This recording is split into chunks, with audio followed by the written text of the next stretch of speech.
নমস্কার বন্ধুরা, আমি সুমনা আর ঘোষালার তরফ থেকে আপনাদের অনেক স্বাগত। জানেন, আজ আমি অতি পছন্দের একটি সবজি বানাচ্ছি, পই কুমড়োর তরকারি চিংড়ি মাছ দিয়ে।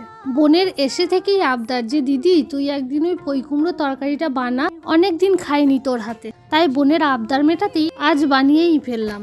তবে এই তরকারিটা কিন্তু আমার খুবই প্রিয়। তাই প্রথমে কয়েক টুকরো বড়ি আর চিংড়ি মাছগুলোকে ভেজে নিয়ে তারপরে পই আর কুমড়ো শাকটাকে ভালো করে ভেজে নিয়েছিলাম।